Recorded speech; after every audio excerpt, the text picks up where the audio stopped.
अस्सलाम वालेकुम। दुनिया भर की ताज़ा तरीन खबरों और करंट इशू से बाखबर रहने के लिए हमारे साथ रहें। रुक करेंगे खानेवाल का, जहां से रिपोर्ट कर रहे हैं हमारे नुमाइंदे मलिक साजिद।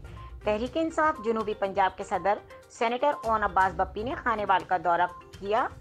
उन्होंने अपने खानेवाल के दौरे के मौके पर एसपी चौक में वाक़ पीटीआई वेलफेयर विंग के जिले दफ्तर का इफ्तिताह किया। इस मौके पर सेनेटर ओन अब्बास बप्पी ने कहा कि मुंतखब नुमाइंदों, जिले ओहदेदारान और कारकुनान के दरमियान हम आहंगी पैदा करना मेरी तरजीहात में शामिल हैं।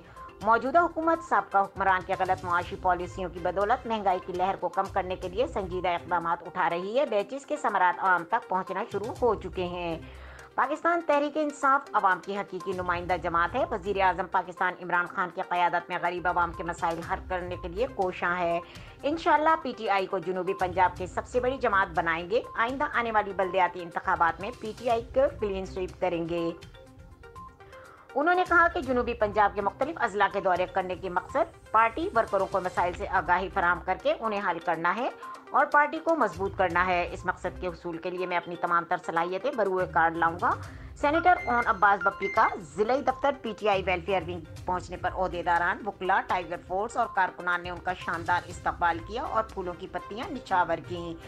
पाकिस्तान तहरीक इंसाफ जिंदाबाद के नारे लगाए गए। इस मौके पर वेलफेयर विंग और लाइड्स विंग ओहदेदारान समेत सीनियर नायब सदर वेलफेयर विंग जनूबी पंजाब कर्नल आबिद महमूद खग्गा, जिले सदर Malik Tariq Nonari, advocate member Punjab bar council, जिले general secretary Mohammad Ashraf Gadhi, secretary good governance Shahbaz Sial, जिले रहनुमा पीटीआई शेख एहतशाम लतीफ़, यासिर वसीम सरगाना, बिलाल शेख, डॉक्टर हामिद अली राना, फयाज मलिक, आफ्ताब अब्बास, वक्कास हमीद, जफर और बड़ी तादाद में मौजूद थे। बाद अज़ां जिले तहसील सिटी बॉडी वेलफेयरिंग और लाइजिंग वेग के वफूद सर्किट हाउस में सेनेटर ओन अब्बास बप्पी से मुलाकात की। दौरान मुलाकात तंजीमी उमूर पर तफसीली बातचीत की गई और मसाइल से आगाह किया गया, जिस पर उन्होंने मसाइल को तरजीही बुनियाद पर हल करने की यकीन दहानी कराई। मजीद खबरों और अपडेट के लिए देखते रहें के न्यूज़ चैनल इंटरनेशनल।